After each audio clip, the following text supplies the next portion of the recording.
वहाँ भेजा एकदम खराब है, कमीशन कम चली। कैसे कमीशन मांगे तो भाऊ हमारे बिहार चलता तो कमीशन नहीं।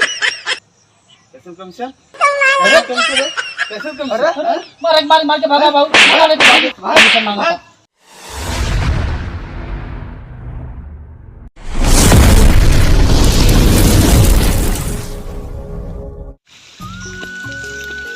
ए भैया का बताई ई सरवा जौन की धान के रोपाई ना जवन हमें परेशान कर दिले बा। देखा लड़का बहन पता नहीं कहाँ आवारा गर्दी करता है, एक थे आखी के पुतरी वो आवारा गर्दी करता, पता नहीं कहाँ भरुआ चौथ घूमता और बिहार करे वाले जौन की रोज चिल्लाई कि बाबू हमार बिहावा कर दे, बाबू हमार बिहावा कर दे। अब कई जने से कहले भाई कि आवे लड़की उड़की देखावे तो चल के लड़की देख ली।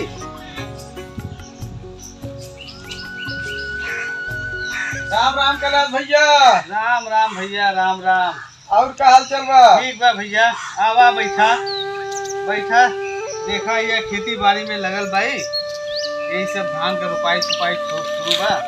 अब यही में करत धर भाई, अभी भी लगाए भाई काट उठे ये कुछ रोपात बा। और बतावा अपन ठीक है बा। बतावा भैया कैसे चल रहा है? अरे चल रही है आपके लड़कवा बदे, लड़कवा कहाँ बा?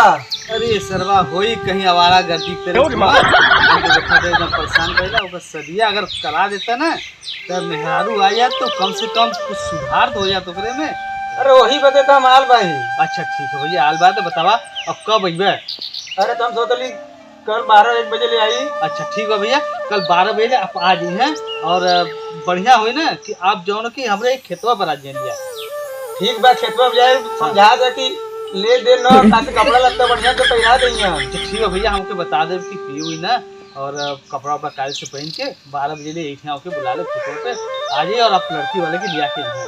ठीक बा, कसम कह दिले भाई। ठीक है भैया, ठीक बा, ठीक ठीक भैया, राम राम। राम राम राम राम भैया।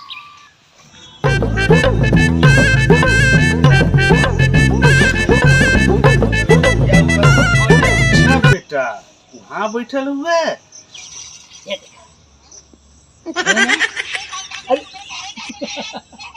आज हम तो हो कुछ और तेरे मोबाइलों के कुछ हैं?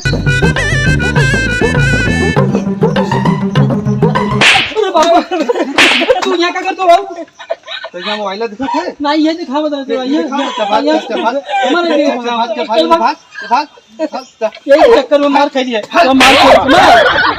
सुन जाके बिया उपारे और खेते पहुंचा दे। बिया पल्ले हुए तू ना? हम पल्ले ही आप से उपारे खेते पहुंचा दिए। ठीक है हम चाहते। और हाँ चल जो हम चाहते। और सुन कल तुम्हें लड़की का बाबू आपने देखा बड़े ना बाबू? हाँ ना बिया हुई क्या? हाँ बिया हुई और कल नहा धो के बढ़िया से कपड़ा उपड़ा पहन के बना के बार फेर के कायदे से घरे भेजिए ना। जो बिया पहुंचा के कल कहीं जाए मत जो हम जाते बिया। हाँ जो बिया हम जाते खाना खाए। ठीक है यार, हमारे बिया